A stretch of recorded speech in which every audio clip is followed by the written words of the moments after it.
Al-Imamul Haramain, Imamul Haramain Abdul Malik Al-Juwaini, Muhammad bin Abdul Malik Al-Juwaini, Imamul Haramain tuh seorang ulama besar, namanya siapa? Imamul Haramain, julukannya Imamul Haramain.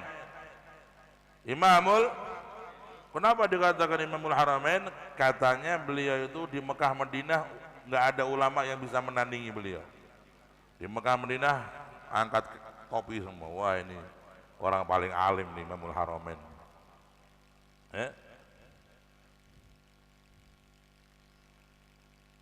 Imamul Haramain waqila annahu, dikatakan Imamul Haramain karena beliau di Basrah dan di Kufah nggak ada tandingan. Di negeri Basrah dan di negeri Kufah dulu pusatnya ulama, Kufah dan Basrah. Termasuk mazhab Syafi'i dulu pusatnya di Kufah dan Basrah. Dua kota di Irak. Syafi'iyah di Irak dan di Basrah. Di Kufah dan Basrah. Ini Imamul Haramain di sana nggak ada tandingannya. Disebut Imamul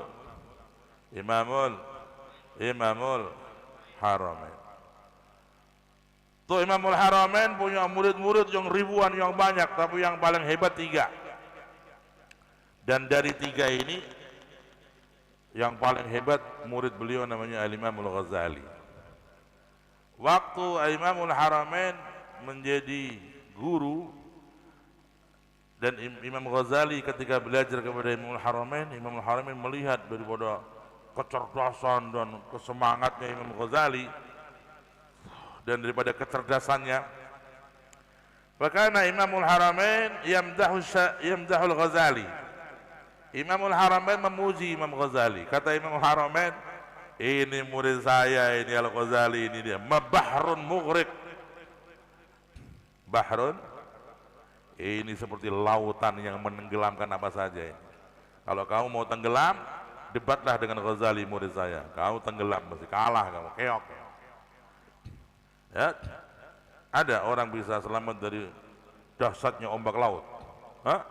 Walas, jangankan manusia, kapal induk yang panjangnya mungkin setengah kilo, apabila datang badai, wah, ya, dia digoyang dengan badai sampai bisa terbalik.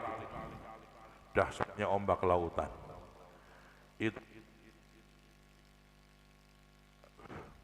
Imamul Haramain memuji muridnya Al-Ghazali dengan kalimat apa? Al-Ghazali bahrun mughriq. Murid saya Ghazali ini seperti lautan yang menenggelamkan. Wasadak, benar. Imam Ghazali itu sebelum masuk tasawuf beliau seorang filsuf, seorang ahli filsafat paling top di zamannya. Tidak ada orang debat dengan Imam Ghazali dan dia bisa bernapas sampai setengah jam. Ya, asal debat sama Imam Ghazali baru ngomong dikit langsung seberapa jam keok, dah diam, nggak bisa ngomong apa-apa. Baru ngomong 10 menit dah dikasih sama Imam Ghazali dalil begini, logika begini, udah langsung keok. Faka'annama alqamahul hajar, seperti disumbal batu mulutnya. Imam Ghazali bahrun mughriq. Boleh seorang guru memuji muridnya. Hadratus Syekh Mbah Kiai Dahlan waktu mondok di Bangkalan, Imam Mbah Kiai Khalil sudah kasih bisyarah. Ya. Beliau berbicara kepada santri-santri khusus. Ya. Iku Kang Dahlan iku bakal dadi waline Allah. Itu sudah dibisarai oleh Mbah Kiai Khalil Bangkalan radhiyallahu. Nih Allah SWT mengeluarkan lafaz-lafaz tertentu dari seorang guru memuji kepada muridnya. Yang menggerakkan lisan guru siapa? Allah. Ketika Allah tahu si murid ini jujur, si murid ini himmahnya benar, ya, himmahnya ini sidiknya benar, Allah menitipkan rahasia kepada si guru. Guru diberi pandangan oleh Allah, firasat. Ini fulan akan jadi begini, ini muridnya akan jadi begini. Ya, sehingga menjadi bisyarah, berita gembira. Ya.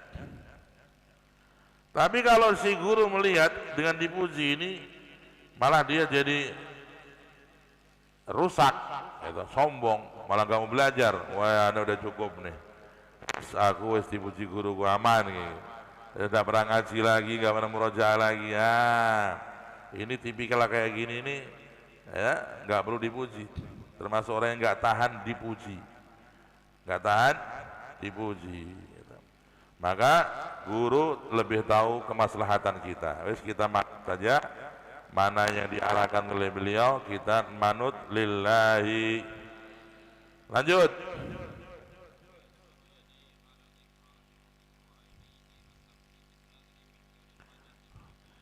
Termasuk pada adabnya seorang guru ketika mengajar, hendaknya dia menjaga tangannya dari gerakan-gerakan yang bersifat main-main. Ya, ada guru menerima simaan daripada santrinya, ya, sambil menyimak si santri yang setoran tadi, dia main kuku, nah, gigit kuku.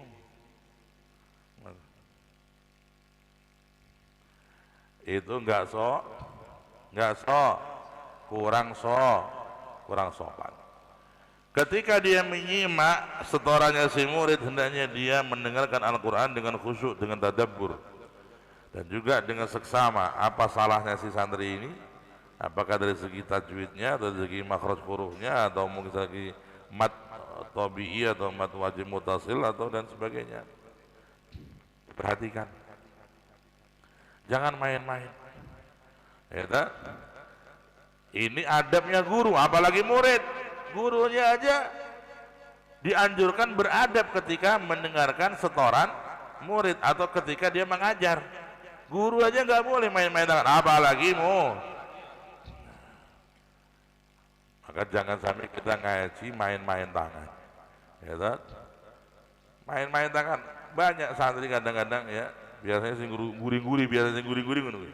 Biasanya seneng guring ngono biasa nih.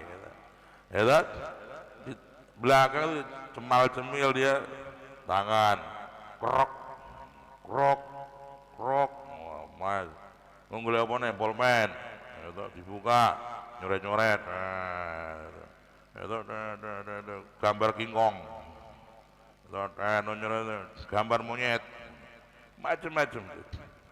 Ya, jadi jangan main-main ketika dengan tangannya ngorek kupingnya, main ngorek hidungnya, atau gerakan-gerakan yang lain, menunjukkan jari-jari. Ada lagi sampai padahal menggoyangkan kaki. Itu katanya juga kurang sopan ketika kita ngaji. Itu kaki kita goyang gini.